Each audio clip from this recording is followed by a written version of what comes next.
Hola, mi nombre es José Supo y estamos en el tercer segmento de la entrevista con Alexander Rodríguez acerca del trastorno obsesivo compulsivo. Estábamos hablando de que la solución para esta conducta es un método que tú habías descrito.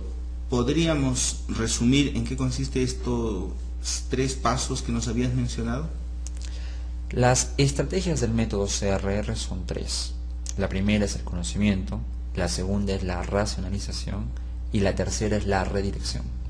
Bueno, en este tercer segmento vamos a hablar de la redirección, partiendo por supuesto de las dos premisas anteriores. ¿En qué consiste o qué significa redireccionar una conducta, básicamente? En darle un nuevo enfoque, ya que las conductas no se eliminan, simplemente les damos un cauce adecuado. ¿Te refieres a que no hay cura para el TOC? ¿O que, basándonos en la premisa que habías mencionado inicialmente, que el TOC no es una enfermedad, podemos encauzarlo para un fin productivo? Definitivamente, la cura del TOC, prefiero no usar el término cura, sino el dominio del TOC o la redirección del TOC está precisamente en eso, en encontrarle un nuevo cauce a la conducta obsesiva. Bueno, si los rituales son parte de nuestra vida y muchos de ellos tienen un origen irracional, ¿podríamos crear rituales racionalmente orientados a un fin productivo? Lo que sucede con el TOC es que creamos rituales irracionales. Por ejemplo, una persona que no se siente segura de haber cerrado correctamente la puerta de su casa. Tal es el grado de ansiedad que le invade en ese momento que crea un ritual espontáneo, un ritual sin haber racionalizado. Y me refiero, por ejemplo, a que se repite 10 veces que la puerta de su casa está cerrada. Y cree mágicamente que con repetirse esa cantidad de veces que la puerta está cerrada, todo va a estar bien. Ese, por ejemplo, es un ritual irracional. Es un ritual que nace en base al miedo. Ahora, ¿qué pasaría si creamos rituales racionales? Si los analizamos, podríamos crear rituales productivos. Hay gente que cuando se levanta, por ejemplo, consume un vaso de agua y puede hacer 10, 15, 20 abdominales y lo hace de manera ritualista. Esto podría considerarse un ritual productivo porque va a favor de la salud.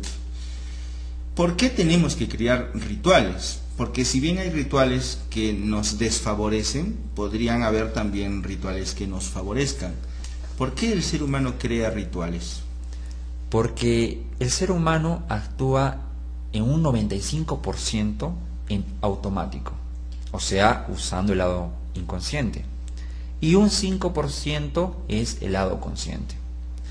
El crear rituales nos evita usar el lado consciente, o sea, nos evita el estrés de pensar. ¿Qué pasaría si una persona estuviera consciente en el 100% de las actividades diarias?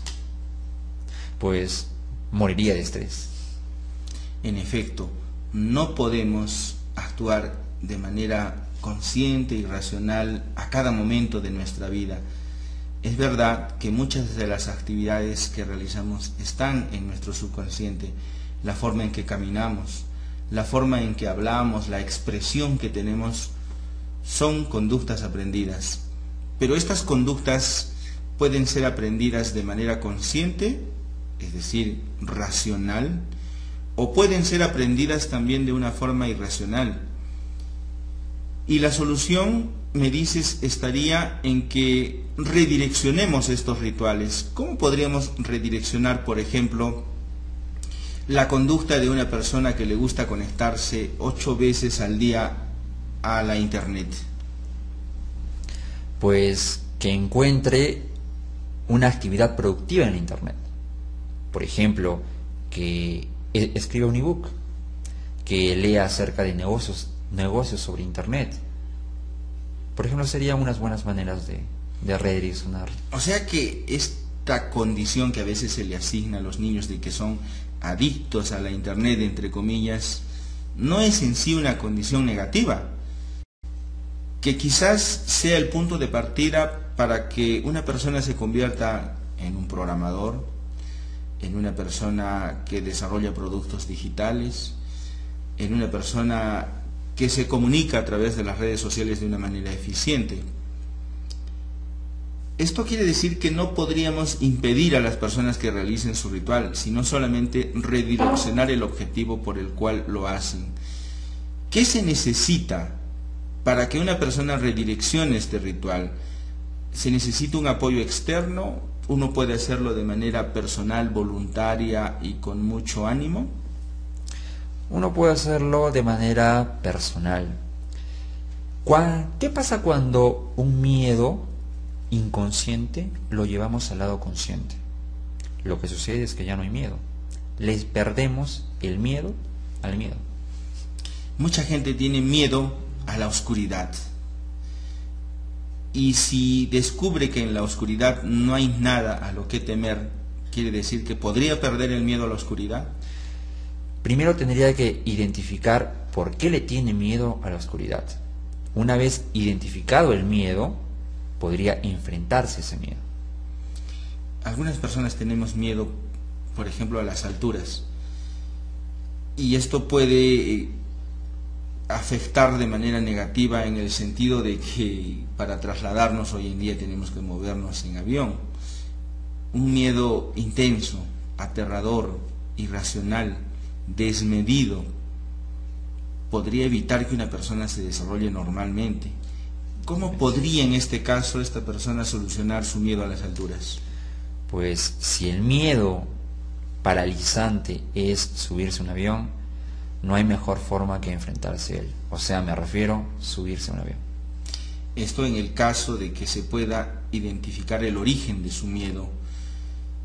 ¿Cómo podemos identificar el miedo que genera conductas obsesivas, compulsivas en las personas? A través de la racionalización. Me refiero a ¿por qué tengo ese miedo? ¿Es lógico ese miedo?